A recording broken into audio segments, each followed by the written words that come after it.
तो चलिए बताइए दोस्तों, इसका सही जवाब क्या होगा। क्योंकि ये रीजनिंग का सवाल है और आपके सामने 4 ऑप्शन भी दिख रहे होंगे, ए, बी, सी और डी। सवाल ये है कि गाजर भोजन वनस्पति की कौन सी आकृति निरूपित करती है। तो यहाँ पर ध्यान दीजिएगा, ये हो गया आपका गाजर, ठीक है जी। तो गाजर क्या है? गाजर, ये तो तय बात है 100% की गाजर वनस्पति है। गाजर कोई मांस थोड़े है। गाजर क्या है? वनस्पति है। वनस्पति का मतलब वो होता है जो जमीन से उगता है। कोई भी आपको पेड़ पौधा हो गया, सब्जी हो गया, कुछ भी जो जमीन से उगता है वो वनस्पति कहलाता है। तो गाजर भी जमीन से उगता है, तो गाजर क्या हो गया? वनस्पति हो गया। तो ये बी से कर दिए, बी से वनस्पति, ये बीच में जी से गाजर हो गया। तो ये जो वनस्पति है अब वो क्या हो जाएगा? वो हो जाएगा भोजन। आपका भोजन हो जाएगा या जानवरों का भोजन हो जाएगा, किसी का भी भोजन होगा, लेकिन वनस्पति भोजन होगा। तो ये आपका सही डायग्राम है ना। ये आपका यहाँ पे ऑप्शन नंबर ए होगा। अब कुछ लोग कहेंगे डी नहीं हो जाएगा, गाजर को बाहर कर देंगे। भाई गाजर को कैसे बाहर करेंगे? ये तो पक्का है कि गाजर वनस्पति में होगा, ऐसे तो पक्का होगा, ठीक है। ऐसे तो केवल एक ही ऑप्शन में है, ऑप्शन नंबर ए में। किसी और में देखिए, किसी में मिल जाएगा, किसी में नहीं है। ये भी नहीं, ये भी नहीं है। तो ऑप्शन नंबर ए आपका राइट हो जाएगा। अगला चलिए सवाल देख लेते हैं। अगला यहाँ पे है कि यदि परसों बृहस्पतिवार था, परसों मतलब बीता हुआ कल के बाद वाला एक दिन, तो परसों बृहस्पतिवार था, तो रविवार कब होगा? तो ये देखिए, ये जो हमने कर दिया इसे ना मोटा सा, ये आज का दिन है, ठीक है। ये टी हमने कर दिया टुडे, ये हो गया परसों बृहस्पतिवार। तो ये बीता हुआ कल हो गया, ये जो हमने अभी किया ये कल हो गया, और ये हो गया परसों, ठीक है। तो परसों बृहस्पतिवार, बृहस्पतिवार को इंग्लिश में क्या करते हैं? थर्सडे करते हैं, टी से थर्सडे, बृहस्पतिवार। तो उसके बाद आएगा शुक्रवार, फिर आएगा शनिवार। तो आज हो गया शनिवार, टुडे, ठीक है, टुडे शनिवार हो गया। इसके बाद वाला आएगा रविवार। तो कह रहा कि आगामी कल, आगामी कल का मतलब ही हो गया कल। ये जो आगामी लिखा है ना, आपको भुलवाने के लिए लिख दिया है। आपको लगेगा जैसे कि कल के बाद वाला कह रहा है, लेकिन वो कल ही पूछ रहा है। तो जब आज संडे हो गया तो कल, आज सैटरडे हो गया तो कल संडे हो जाएगा ना, ये वाला, ये इसी के बारे में पूछ रहा है। तो ये आपका आगामी कल ऑप्शन नंबर ए हो जाएगा, ठीक है। अगला सवाल है यहाँ पे कि यह मानते हुए कि, ध्यान दीजिएगा सवाल पे, यह मानते हुए कि कथन हर पुस्तकालय में पुस्तकें होती है सही है, तो निम्न में से कौन सा कथन निश्चित रूप से सही होगा। देखिए यहाँ पे सवाल कह रहा है कि ये हो गया कथन। ध्यान दीजिएगा, जितना हम लाइनिंग कर रहे हैं ना, ये कथन हो गया। कथन क्या है? कथन के अनुसार ही निष्कर्ष देखा जाता है, अपने से दिमाग नहीं लगाया जाता है। जो कथन में दिया रहेगा उसी को मान के चलना है। कथन ये है कि हर पुस्तकालय में पुस्तकें होती है। दुनिया में जितनी लाइब्रेरी हैं, सबको पता है कि पुस्तकालय पुस्तक के लिए होता है, लेकिन कथन के अनुसार चलना है ना। यहाँ पे कह रहा है कि हर लाइब्रेरी में पुस्तकें होती है, मतलब धरती पे जितना भी लाइब्रेरी है, मान के चलिए सब लाइब्रेरी में खाली नहीं है, सारे पुस्तकें, सारे लाइब्रेरी में पुस्तकें हैं, और ये सही बात है। तो इसमें से कौन सही होगा? पहली बात है कि पुस्तकें केवल पुस्तकालय में होती है। तो भाई ये कोई बात नहीं होगी कि पुस्तकें केवल पुस्तकालय में होते हैं। कथन में ऐसा नहीं कहा गया है कि केवल पुस्तकें पुस्तकालय में होती है। वो तो अपना, वो उनका ये कहना है कि हर पुस्तकालय में पुस्तक होती है। तो कथन से ये साबित नहीं हो रहा है कि पुस्तकें केवल पुस्तकालय में होती है। घर पे भी हो सकती है, आपके हमारे घर पे भी हो सकती है। ऐसा कथन में कहीं नहीं आपको प्रतिबंध लगाया गया है कि पुस्तकें केवल पुस्तकालय में होती है, कोई प्रतिबंध नहीं है। तो दूसरा आप चलिए, ये भी गलत हो गया। जब प्रतिबंध नहीं है तो गलत है। अब दूसरा है कि कोई पुस्तकालय पुस्तकों के बिना नहीं होता।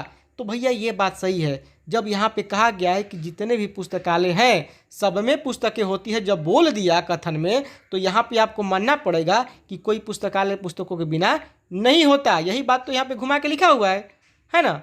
तो ये सही है। अब तीसरा कह रहा है ऑप्शन नंबर सी में कि कुछ पुस्तकालयों में पाठक नहीं होते हैं। तो भैया कथन में कहाँ पे पाठक का जिक्र है? कथन में तो पाठक का दूर दूर तक नाम निशान नहीं है। जब नहीं है तो हम कैसे कह दें कि पाठक नहीं होते हैं? अपने से बना के थोड़े कहेंगे। तो ये भी गलत हो गया। ऑप्शन नंबर डी में कह रहा है कि पुस्तकालय केवल पुस्तकों के लिए होते हैं। यहाँ पे कहाँ लिखा है कथन में? कथन में केवल एक ही बात कहा गया है कि हर पुस्तकालय में पुस्तकें होती है, बस। वहाँ पे किसी भी प्रकार से और बातों के बारे में जिक्र नहीं किया गया। ये नहीं कहा गया है कि पुस्तकालय में पाठक नहीं होते हैं, पुस्तकालय में कर्मचारी नहीं होते। जब नहीं कहा गया है तो हम क्यों अपने से बनाए दिमाग में? तो यहाँ पे ये भी गलत हो जाएगा। पुस्तकालय केवल पुस्तकों के लिए होती है, ये नहीं यहाँ पे जिक्र है, तो हम अपने से दिमाग नहीं लगाएंगे। केवल एक बात इससे साबित होता है कि कोई पुस्तकालय पुस्तकों के बिना नहीं होता है। सभी पुस्तकालयों में पुस्तक होती है, क्योंकि यही बात कथन में कहा गया है।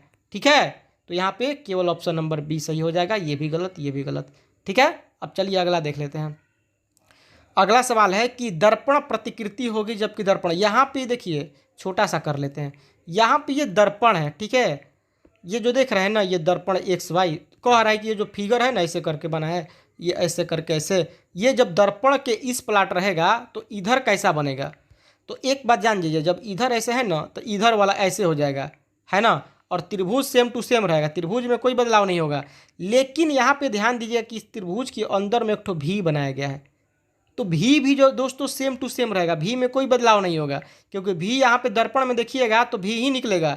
तो ऑप्शन सी और डी में भी सेम है। ठीक है, अब यहाँ पे एक और चीज़ नोटिस कीजिए, यहाँ पे जो यहाँ पे ये वाला जो देख रहे हैं, ये वाला देख रहे हैं ना, ये वाला आपको जिस तरह से चांद तारा बनाया गया है उसी तरह से चांद तारा रहेगा, वो पलटेगा नहीं। तो ये केवल ऑप्शन नंबर सी में है। ठीक है, उसी तरह से रह जाएगा, केवल ये वाला पैबा वाला इधर का इधर हो जाएगा। तो ये आपका ऑप्शन नंबर सी यहाँ पे राइट हो जाएगा। ठीक है, दर्पण में ऐसा ही दिखेगा ये वाला। अब ऑप्शन नंबर सी राइट। यहाँ पे देखिए नदी है, बांध है, यातायात है। यहाँ पे बांध लिखा गया है, डैम। बांध का काम क्या होता है? बांधना होता है, साफ साफ लिखा है बांध, तो बांध का मतलब बांधना। तो नदी में जब ज़्यादा पानी हो जाता है तो क्या किया जाता है, उसको बांध से बांधा जाता है, बांध से रोका जाता है। उसी तरह से यातायात जो होता है, ट्रैफिक होता है, उसको कैसे रोका जाता है? सिग्नल बत्ती के द्वारा। उसको छोड़ा कब जाना है, कब रोकना है, कब धीरे धीरे करना है, ये सिग्नल बत्ती करेगा ना काम। जिस तरह से नदी में पानी कब ज़्यादा देना है, कब कम देना है, ये बांध का काम होता है। बांध नहीं बनेगा नदी पर तो पता चलेगा कि सारा पानी बह जाएगा। कंट्रोलिंग करता है बांध। उसी तरह से सिग्नल बत्ती कंट्रोल करता है ट्रैफिक को, मूवमेंट को, पब्लिक मूवमेंट को। अब देखिए अगला है पक्षी विज्ञानी। पक्षी, तो पक्षी का अध्ययन कौन करता है? पक्षी विज्ञानी करता है ना। उसी तरह से पुरातत्वविद क्या होता है? वो अश्मोपकरण का अध्ययन करता है। पुरातत्वविद उसको कहा जाता है जो जमीन के अंदर के इतिहास को अध्ययन करता है। जमीन में आप देखिएगा हजारों साल से कुछ न कुछ दबा है, कहीं का इतिहास दबा है, कहीं का एक से सुराही मिट्टी का मिल जाएगा, मूर्ति मिल जाएगा, कहीं का पूरा भवन है, एक पूरा का पूरा साम्राज्य अंदर में रहता है धरती के अंदर, तो उसका अध्ययन करता है, उसके दबे हुए इतिहास का अध्ययन करता है। तो ये अश्मोपकरण क्या है? वही है जो धरती के अंदर दबा हुआ निकलता है ना सामान, उसी को अश्मोपकरण कहा जाता है। और उसका अध्ययन कौन करता है? पुरातत्वविद, यानी कि आर्कियोलॉजिस्ट। आर्कियोलॉजी होता है आपको पुरातत्व विज्ञान। यहाँ पे देखिए, अब इसको देखते हैं AYBZCWDX, ये वाला। यहाँ पे एक चीज़ ध्यान दीजिएगा, ए के बाद बी हो गया ना एक छोड़ के, सी के बाद डी हो गया एक छोड़ के, ई के बाद एफ हो गया एक छोड़ के। तो यहाँ पे इस तरह से कुछ दिख रहा है, एम के बाद नहीं होगा, एस के बाद ये भी नहीं होगा, तो जी के बाद एच हो जाएगा, एक छोड़ के हो रहा है। तो अब यहाँ पे एक और चीज़ है, जी के बाद एच हो गया। जब ये एक ठो पकड़ा गया, अब दूसरा पकड़ा नहीं रहा है, तो क्यों दिमाग लगाए ज़्यादा हम? यहाँ पे जब एक चीज़ दिख गया तो आपका यही होगा। दूसरी बात कि यहाँ पे एक और चीज़ देखिए, यहाँ पे वाई के बाद जेड हो गया, डब्ल्यू के बाद एक्स हो गया, यू के बाद भी हो गया, तो यहाँ पे भी एस के बाद टी हो गया। इस हिसाब से आपका ऑप्शन नंबर ए हो गया। उसी तरह से इसको देखना है आपको, CD PQ WX RS MN, ये दो में से कोई एक होगा, RSMNHI ये भी होगा।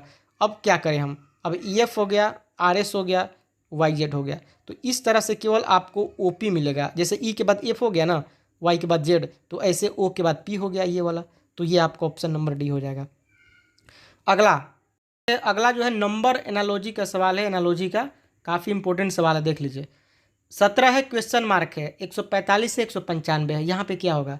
इस तरह के सवाल कभी कभी आते हैं तो हमें ये चेक करना चाहिए कि जो नंबर है वो कहीं स्क्वायर या क्यू के नज़दीक तो नहीं है ना, क्योंकि वहाँ पे भी घाल मेल हो जाता है। जैसे कि ये आपको देख सकते हैं कि 195 196 के नज़दीक है, और आपको पता होगा कि 196 जो होता है वो 14 का स्क्वायर होता है।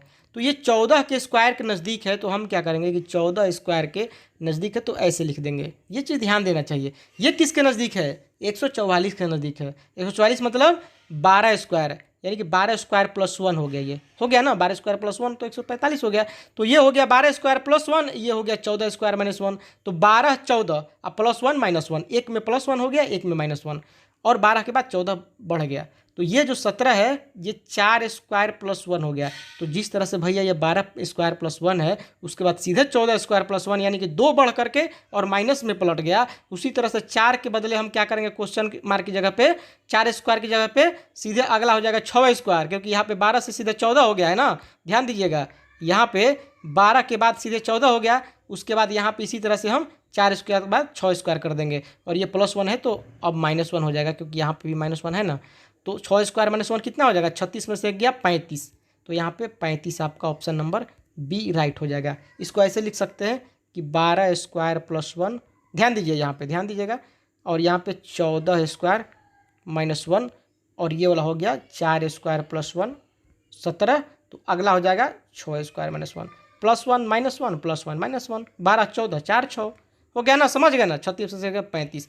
तो दोस्तों वीडियो अच्छा लगे तो कमेंट जरूर कीजिएगा। आप लोग कमेंट नहीं करते हैं और बताते नहीं हैं कि किस तरह से वीडियो आपको अच्छा लगा कि नहीं लगा, और शेयर जरूर कीजिए। और चलिए